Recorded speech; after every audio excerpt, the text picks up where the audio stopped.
Jacques Raven. Bonjour. J'ai le plaisir et merci beaucoup de passer un petit moment avec vous pour parler de votre dernier livre, Le Graal du Diable. Et nous sommes au Café Rostand à Paris, café littéraire. Ah oui, café littéraire, Ouais. puisqu'il était situé à l'intersection de la Sorbonne et du quartier Saint-Germain-des-Prés. Voilà. Donc c'est un véritable café littéraire parisien.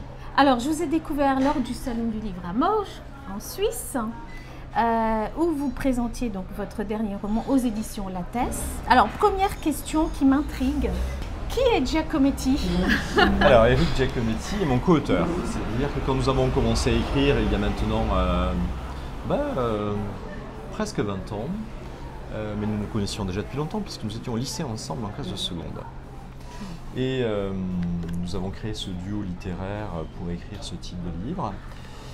Et en fait, évidemment, c'est la question de l'été. Je pense que votre question, c'est comment on écrit à 80 Oui, heures. voilà, finalement. ça c'est ma question suivante. C'est la question suivante, oui. Ouais, je pense qu'il faut pas mal structurer quand on est deux. Absolument. C'est une technique assez simple. Nous créons 2 lignes de narration. Là, par exemple, il y a une ligne qui porte sur le personnage de Dracula, Oui. une autre qui porte sur un autre personnage qui est Tristan Marcas, qui est le héros récurrent d'une de nos sagas. Donc nous faisons des plans extrêmement détaillés, après de longues recherches en archives. Vous avez pu, je pense, vous en rendre compte un petit peu. Oui.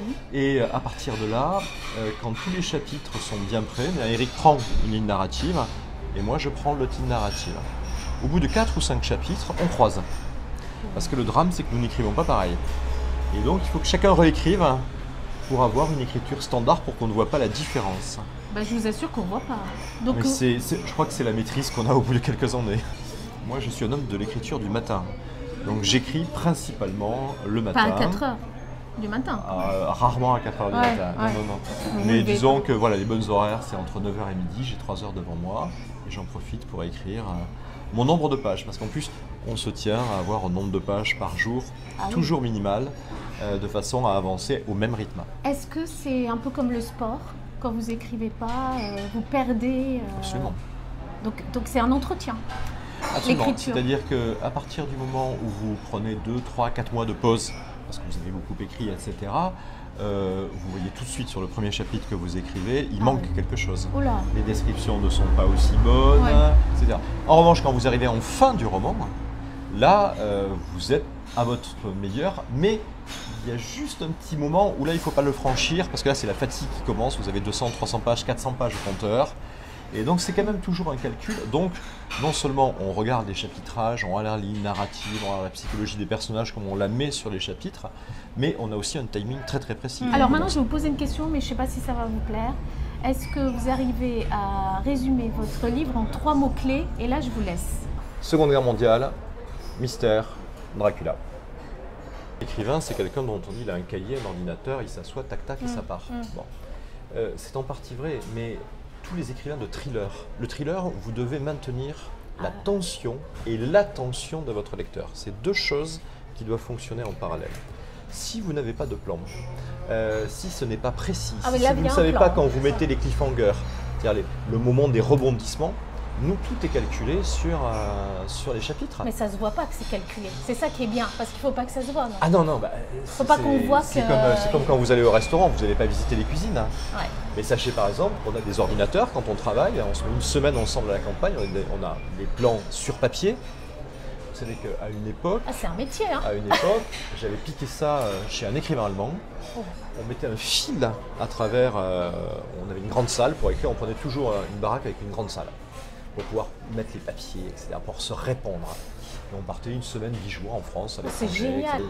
Je descendais toujours de Paris avec un fil à linge. Et donc, je tirais un fil à linge dans la pièce trop bien. que je filmais et que je plaçais. Et on mettait les chapitres avec des épingles à linge, écrits en gros en rouge. Et comme ça, vous regardiez comment ça évolue. Alors, on enlevait, on remettait. Et sur les ordinateurs, par exemple, on a des fichiers Excel avec les degrés d'apparition des personnages. Est-ce qu'on parle d'eux? Est-ce qu'on les voit? Si un personnage est, par exemple, moi je sais pas, une couleur jaune, et vous ne le voyez pas pendant 4 chapitres, c'est pas bon. Donc il faut un chapitre réinséré. Pareil pour se distinguer les chapitres de tension, les chapitres didactiques, les chapitres dits de pause. Ah non, c'est très très calculé. Et qui est le plus organisé de vous deux? Les deux. Incroyable. Le thriller, il faut le comprendre, c'est une horloge. Bon, là, je parle à quelqu'un qui vit en Suisse. Il ne viendrait jamais à personne dans l'industrie horlogère de dire oui, on va faire au demi-millimètre près, c'est pas grave, ça va marcher quand même. Ben, le thriller, c'est pareil. Vous dites c'est comme un film, ben, pour nous, c'est comme quelque chose qui défile les heures. Ça ne doit jamais s'arrêter. Une grande partie de nos livres sont basés sur l'idée que le passé éclaire le présent, voire le futur. Donc ce qu'on fait, et aussi parce qu'on est deux, on fait une œuvre au miroir. C'est-à-dire que la partie historique, au bout de quelques temps, vous commencez à me dire, il y a quand même quelques liens avec la partie contemporaine, je ne vois pas encore. Donc ça attise le désir. Et petit à petit, ces liens apparaissent. Évidemment, le grand jeu, vous savez, c'est le jeu du sablier. C'est-à-dire, vous faites converger les deux histoires à la moitié du bouquin, les gens se disent « Ah, ça y est, j'ai compris ». Et là, paf ! Ah bah non, désolé, c'est pas ça. Alors, peut-être que si on a choisi le personnage d'Oracula, c'est que finalement, l'écrivain est un être de cruauté.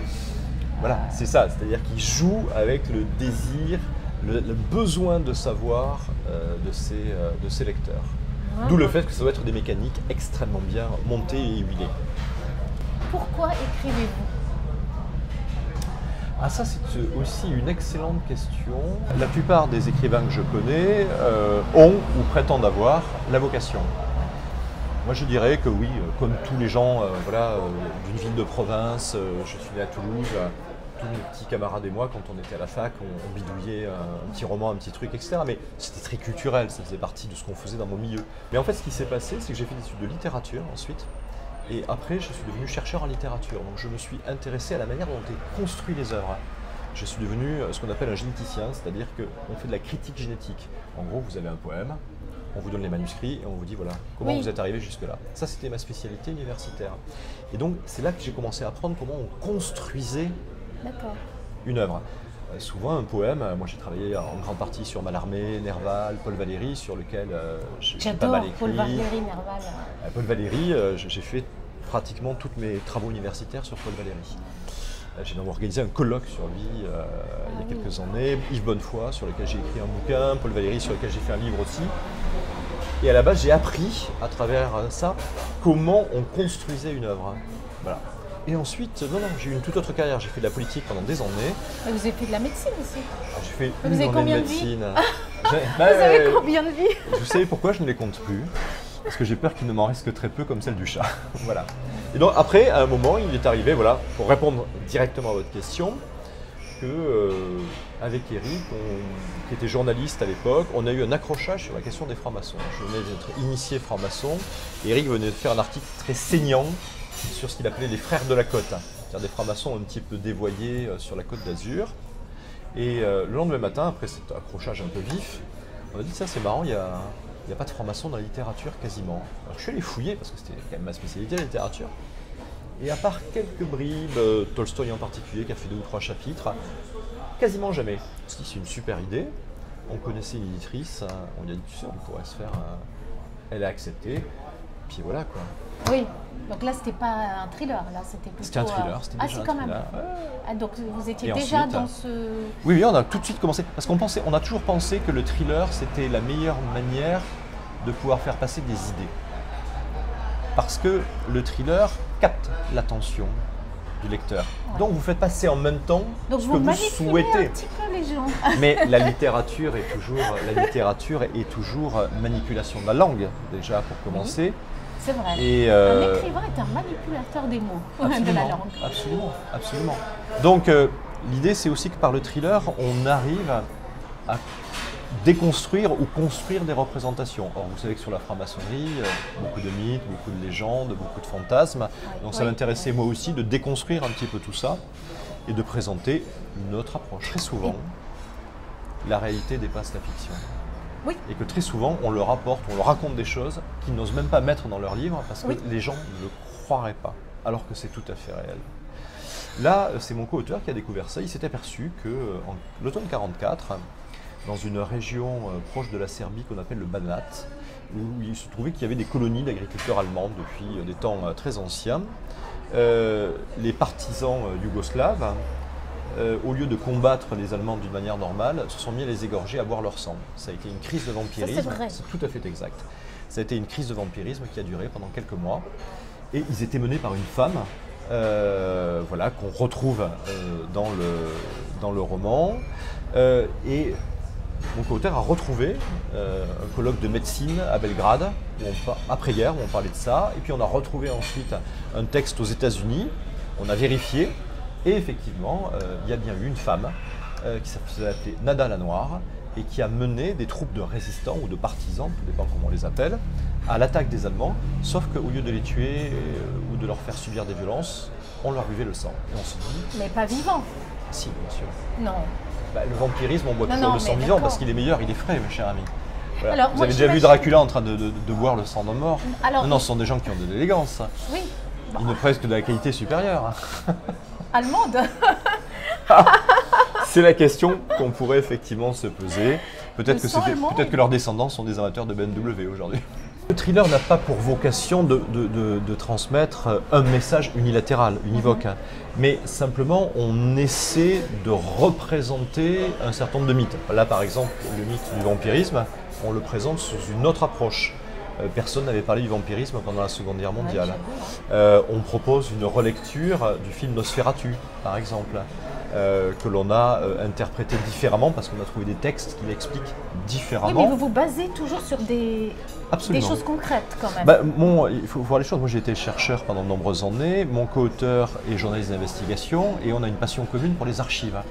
Et donc, on circule dans le monde, et c'est tout à fait exact, puisque, par exemple, on a travaillé sur les archives volées par les nazis récupérées par les Russes. On a fait un documentaire sur France 5 et on est allé tourner aux archives de l'Armée Rouge à Moscou il y a 5 ans.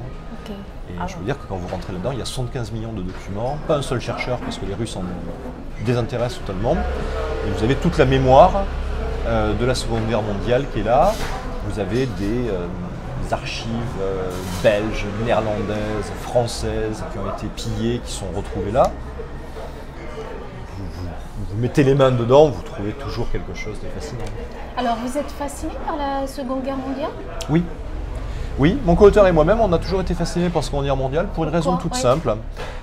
C'est qu'on a fait notre cursus estudiantin et notre adolescence à Toulouse et qu'on a vécu quand même dans des milieux familiaux ou culturels qui avaient été très marqués par l'occupation allemande entre 1940 et 1944. Moi-même, je suis un enfant mes parents m'ont eu âgé, donc mes parents avaient connu la guerre, etc. Donc on a toujours baigné dans cette ambiance et c'est quelque chose qui nous a toujours fascinés. Vous savez, quand vous êtes dans le sud-ouest, moi je le vois quand je rentre là où était originaire ma famille, donc dans les départements de la Dordogne, etc. Vous ne pouvez pas faire 5 km sans qu'il y ait un monument aux morts, de fusillés, de ceci, de cela. On vit, même aujourd'hui, dans ça. Moi je m'étonne toujours, mais je fais des routes et tout à coup je vois des gerbes de fleurs, etc. Je sais que des gens ont été tués là en juillet 44. Donc on avait acquis au fur et à mesure, familialement, une culture importante sur la question. Et quand on a décidé de lancer cette série, on s'est dit la Seconde Guerre mondiale qu'on connaît très bien, ça va être parfait. Et notre saga... C'est un thème récurrent dans vos livres. Oui, la saga commence, le premier tome commence pendant la guerre d'Espagne. Là aussi à Toulouse, des familles d'Espagnols immigrés, vous en avez en quantité. Voilà, donc on a baigné dans ce monde culturel-là. C'est la saga du Soleil Noir qui a commencé à la guerre d'Espagne et là on est à l'automne 44. Donc là j'ai démarré avec celui-là, mais je peux revenir en arrière, il n'y a pas de souci, on peut les lire c'est le personnage récurrent. Le mieux c'est de revenir au premier, qui est le Triomphe des Ténèbres, qui se passe d'ailleurs dans le sud-ouest, puisque ça passe à Montségur, dans le pays Qatar, qu'on connaît très très bien avec Eric. On y a usé carrément nos fonds de culotte quand on était jeune. Vous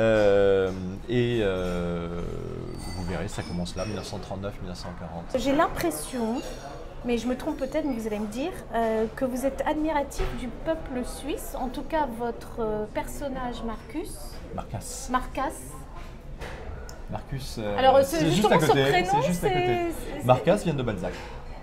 Okay. L'histoire est très amusante. Quand j'ai voulu, on a créé le personnage à deux, puis après il faut retrouver le nom. Et à l'époque, j'étais en train de lire une biographie de Balzac. Une biographie qui avait une particularité, c'était qu'elle était la première qui est sortie, c'est-à-dire qu'elle collait le plus près au personnage, et aux légendes aussi du personnage. Et ce bouquin s'appelle Balzac en pantoufles. Et c'est en lisant ça que j'ai appris qu'un jour, Balzac a manqué d'inspiration pour le nom de nos personnages, ce qui était très rare, parce qu'en général, il avait beaucoup d'inspiration.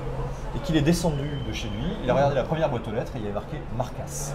Et il a créé une petite nouvelle que plus personne ne connaît aujourd'hui, qui s'appelle Z. Marcasse, qui est une histoire d'un homme politique. Raté. Et je suis super. Ah, J'ai mon personnage, je vais le piquer à Balzac. d'accord. Alors Marcasse aime la Suisse? Pendant les 3 premiers tomes, il bourlingue un petit peu en Europe. Dingue. Ouais. Et pour les 3 derniers, il s'est installé à Genève où il est antiquaire. Ouais. Et donc c'est ce dont on parlait, c'est-à-dire que moi je me suis rendu à Genève pour trouver la rue, dessiner le numéro de la rue. Ouais. Il y a des scènes qui sont dans le Grand Musée de Genève que j'ai visité exprès. Donc chaque fois effectivement qu'on place une scène, etc., on la met dans le réel, on l'instaure dans le réel. Et sur l'avant-dernier, il y a beaucoup de scènes qui se passent sur le lac Léman et autres. Et donc ça fait très longtemps que je me rends ou à Morges ou à Genève pour préparer tout ça. Et j'avoue que c'est un pays que j'aime bien, parce qu'on y vit paisiblement et on y travaille tranquillement. Et le Graal du Diable, pourquoi? Parce qu'on a découvert, dans une version très peu connue des Chevaliers du Roi Arthur, un petit fragment sur Merlin, qui faisait de Merlin le fils du diable. Et on s'est dit, mais si après tout, la quête du Graal n'était pas entièrement faussée, et qu'est-ce que serait le Graal du diable? Et là, évidemment, avec Dracula, on a un personnage magnifique parce qu'il va se jeter par esprit de vengeance. Le jeune Dracula, avant d'être celui qu'on connaît, va se jeter dans la quête de ce Graal du diable. Alors en dessous du titre, il est mentionné que c'est un thriller. Alors est-ce que vous pouvez nous expliquer thriller, polar, la différence? Le roman policier, c'est la matrice commune à tout le monde. Mais le roman policier, en particulier en France aujourd'hui, est un roman policier qui se veut ou social ou sociétal. C'est-à-dire que vous avez une intrigue, vous avez un meurtre, vous avez une résolution, mais derrière se cache toujours une question sociale, sociétale qu'on essaie de montrer. Ça, c'est comme ça en France depuis quasiment une bonne cinquantaine d'années. Le thriller, c'est différent, il se préoccupe beaucoup moins des questions sociales et sociétales, il se centre sur les personnages et sur la psychologie des personnages. Et en particulier, il déplace le curseur de l'enquêteur, qui est au cœur du roman policier, vers le criminel, le meurtrier, parce qu'une des fascinations du thriller, c'est la question du mal. Voilà. Autant dans le polar, on essaie de montrer que le mal, ça peut être des contextes socio-économiques, par exemple, autant dans le thriller, le mal est toujours personnalisé. C'est un petit peu comme le Joker, vous voyez, dans les films. Et donc, on essaie de développer la psychologie des personnes et surtout de comprendre comment ils en sont arrivés là. Ça, c'est ce qui fait l'esprit du thriller. Et puis après, il y a une deuxième caractéristique du thriller, c'est le type d'écriture. Le roman policier prend son temps. Parce qu'effectivement, il doit présenter des mondes pour expliquer d'où vient le crime. Si c'est par exemple, je ne sais pas, un roman policier sur un héritage, vous devez avoir un notaire, une petite ville de province, voilà, il faut un monde. Il faut prendre son temps. Un contexte, voilà, un contexte social qui explique le pourquoi, qui justifie le pourquoi. Le thriller, lui, est marqué par la rapidité. C'est-à-dire qu'on poursuit le personnage. Ouais, je confirme. De la même manière que le commissaire de police va poursuivre le meurtrier, nous on est derrière notre personnage tout le temps. Et donc on va vite et bien sûr le personnage nous échappe. Donc ça veut dire qu'il y a un système de rebondissement beaucoup plus important que dans le roman policier classique. Alors moi j'aurais tendance à dire aussi âme sensible s'abstenir. Pour lire Cœur vaillant, lire absolument. C'est que la problématique, c'est qu'on a tendance, voilà, on a tendance à oublier combien nos sociétés, parce que voilà, le cadre de vie qui est le nôtre, sont en fait violentes. Oui. Et comment à l'époque, elles n'étaient ni plus ni moins. Et ça met l'accent sur un choix qu'on fait, c'est que chaque fois notre partie historique doit éclairer notre partie présente. Ouais. Voilà. Et donc le choix d'avoir un personnage Dracula qui évolue dans un monde violent, effectivement il y a des morts, il y a des cadavres. Je peux vous dire pour avoir évolué dans la politique et autres, qu'il y a toujours des morts et des cadavres, mais que cette fois-ci ce sont des morts politiques et ce sont des cadavres civils. Donc il n'y a que le sang qui n'a pas changé. Est-ce que vous avez le courage de lire un petit extrait? Si vous choisissez l'extrait. Ah bah parfait. Alors en général, les écrivains ne lisent pas leur texte, aussi ils ne relisent pas leurs livres. On ne relit que jamais ces livres. Allez, on y va. Le soleil devenait à nouveau agressif. La fraîcheur léguée par la pluie avait été de courte durée. Il s'arrêta devant le kiosque d'un glacé, appâté par les cornets qui virevoltaient autour de visages barbouillés. Depuis quand n'avait-il pas savouré une vraie glace au chocolat, une éternité? Il marqua le pas pour patienter tranquillement derrière une famille, parfaite, replissée et ruban dans les cheveux pour les filles, culottes courtes et raies sur le côté pour les garçons, sages et obéissants avec leurs parents modèles. Pourquoi le monde entier n'était-il pas suisse? Pourquoi? Alors, est-ce que vous êtes Je crois que si le monde entier était suisse, il n'y aurait plus de Suisse. Ça résoudrait le problème. La question, au choix. Est-ce que vous avez des projets déjà ou c'est la promotion du livre pour l'instant parce qu'il vient de Alors sortir? la promotion continue. Là, on a repris à partir du mois de septembre la promo. Là, on a fait 2 salons, Morges et puis Nancy, qui sont des gros salons de la rentrée. Mais on a déjà démarré l'écriture depuis le 1er septembre, puisque un nouvel opus sortira très exactement le 17 avril. Et donc vous imaginez bien qu'on a déjà largement entamé le processus d'écriture. Voilà. Et ça c'est la suite, c'est ça? Alors nous avons 2 séries. Nous avons une série qui se passe pendant la Seconde Guerre mondiale avec un héros qui est un espion, je dirais, Marcas. qui s'appelle Tristan Marcas, mais qui est un héros dont on ne sait pas trop pour qui il travaille à la fin. Ce qu'on est sûr, c'est qu'il est antiquaire en Suisse. Et nous avons une autre série avec un héros franc-maçon, qui est notre série la plus ancienne. Et c'est dans cette veine-là que notre héros, qui s'appelle Antoine, va reprendre du service dans une de ces enquêtes mystérieuses dont il a le secret, dont j'espère qu'elles font le bonheur de nos lecteurs. Dis ça avec l'accent du Sud. Très légèrement. Mais, je le revendique. Oui, mais on peut les lire séparément. Ça, on est absolument, d'accord. parce que ce sont chaque fois des époques très précises, avec un héros qui est récurrent. Alors certes, le héros évolue, bien sûr, psychologiquement, au fil du temps, mais l'épisode, le livre est totalement indépendant. Voilà. Bon alors pour la fin, je reviens. Maintenant, il faut que vous soyez spontané, d'accord? Si vous étiez spontané. Ouais, ben oui. Ah oui, la spontanéité. Si vous étiez un livre. Si j'étais un livre, je serais un livre d'Albert Cohen. Lequel, un précis? Je sais pas, mais sans doute Belle du Seigneur. Évidemment. Sans doute un des plus grands livres. Toujours référence à Genève, enfin à la Suisse. Oui, Albert Cohen, ayant fini sa carrière en Suisse. Beaucoup d'écrivains, si on comme réfléchit. Beaucoup d'écrivains. Oui. Ce sera votre cas? Je ne sais pas. Un voyage. Si j'avais un voyage à faire, je pense que je ferais un long road trip en Italie. En Italie? En partant vraiment du nord pour aller jusqu'à la pointe de l'extrême sud. Du lac de Comme à Lampedusa. Un animal. Écoutez, l'animal, ça s'est décidé depuis très très longtemps, ça serait fatalement un chat. Un chat? J'ai toujours vécu avec des chats, voire beaucoup de chats. Voilà. Même à Paris? Même à Paris. Même à Paris, j'ai un chat. Qui s'appelle Marcas. Qui s'appelle? Mon chat s'appelle Attila. Waouh! Et ça a été une grave erreur parce que je n'ai jamais vu un chat qui dormait autant. Un plat. C'est l'Attila du canapé, mon L'Attila du... Un plat.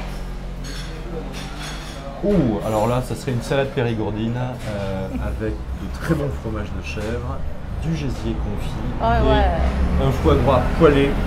Alors là, on m'appâte facilement avec ce genre de choses. D'accord, faut pas manger tous les jours quand même. Une musique. Si j'avais une musique, ça serait... là aussi, ça remonte à très très loin, mais ça serait du Debussy. Je suis un fanatique de Debussy. Et j'écoute assez en boucle pratiquement tout, surtout après-midi dans le phone. Mais est-ce que vous écrivez en musique? Non. Alors, beaucoup de mes collègues écrivains écrivent en musique et c'est assez marrant d'ailleurs parce qu'à l'arrière de leur livre, ils mettent la bande musicale. Oui, c'est un peu la mode en ce moment. Voilà, ça c'est quelque chose qui est relancé aux États-Unis. Moi, je ne peux pas. Ça m'est impossible. Un rêve. Alors, un rêve susceptible de se réaliser ou un rêve onirique? Je suis désolé. Onirique. Un rêve onirique. Alors, parce que de se réaliser, vous avez déjà votre rêve. Le rêve onirique, ça serait de pouvoir voyager dans le passé. J'adorerais confronter une période historique dans un lieu précis que je connais très bien, sur lequel j'ai écrit, et y être projeté au même moment, etc. J'aimerais être projeté en 1348. Mais il y a une date précise ou pas? Oui. Alors allez-y. Oui. Printemps, été 1348. D'accord. Et la raison? Parce que... La raison, c'est que je rénove avec mon fils en Dordogne Périgord-Quercy sur la frontière depuis des années un château. Oui. Et que ce château a changé complètement de destination et autres. On printemps 1348 parce que la peste est arrivée, tout le monde est mort. Waouh. Ouais. Et j'ai un grand silence d'archives sur quelques années. Et j'aimerais bien tout à coup me retrouver là. Et alors chaque fois que je dis ça, déjà malin parce que tout de suite tu mourrais de la peste. Voilà. C'est vrai. Mais voilà. Alors, l'été 1348 est pour moi le grand mystère de ma vie. Alors le mot de la fin, Jacques Raven. Le mot de la fin, vous me l'avez demandé, ça sera une citation. Oui. Une citation de Pindare. Ô mon âme n'aspire pas à la vie mortelle, mais épuise le champ du possible. Merci Jacques Raven. Merci. Alors une prochaine Noël. fois peut-être Et une prochaine fois en Suisse.